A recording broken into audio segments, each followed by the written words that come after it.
All right, so this is Jarrell, and we're in the hole again.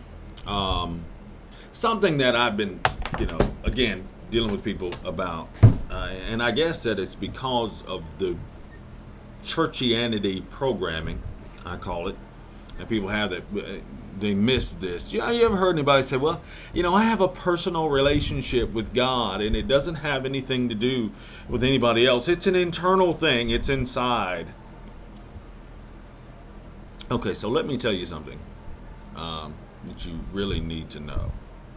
And it's in the book, if you'll take time to read it. And I'm going to say this with as much sarcasm as I can muster up. Not because I want you to be hurt by it, but because I think that there are some times you have to just break up fallow ground, and sometimes you just have to say harsh things. Jesus did it. And while I'm not Jesus, I do believe he's a pretty good model to follow after. So, if in fact you do have a personal relationship with God, the evidence of that will be in the expression of your personhood in relationship with other people. How do I justify that? The two greatest commandments that our Christ gave us were that you love the Lord your God with all your heart, soul, mind, and strength, and love your neighbor as you love yourself. Now, the truth about these is that they are inextricable. It is not possible to love God, who loves people with everything he is, and you not love people. So, if I love God with all the heart, soul, mind, and strength I have, then loving people is going to be the expression of that. So, my relationships with people ought to be an expression of that love. So, if I hate people, if I'm always, negative about people, and I'm not saying that people don't bring drama into your life. They do. We do. I do.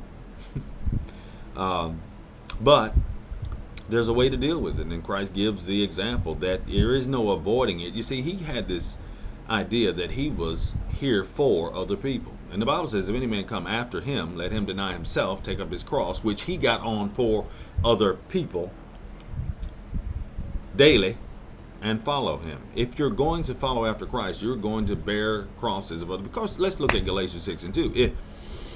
How is this for a challenge? Bear one another's burdens, and this is how you fulfill the law of Christ. Well, sounds like I'm going to have something to do with people, and probably broken people that are, really skin up in some way or another, are going to have to be a part of my life. So the problems that you deal with daily, they're part of the promise. The problems that people bring into your life, the backbiting, the lying, the maligning, the scheming against. Of course, if you read the Beatitudes, read Matthew chapter 7, you're going to find that, yes, pray for them that despitefully use you, and all that good stuff, turning the other cheek, which I am really not liking a whole lot. But I realize it's necessary. Now, we're not saying you got to like what God is saying do, but if he's alive in you, there will be a movement inside you. If you have a personal relationship with God, it will show up in your public and private relationships with other people. Thank you for letting me share. God bless you from the hole.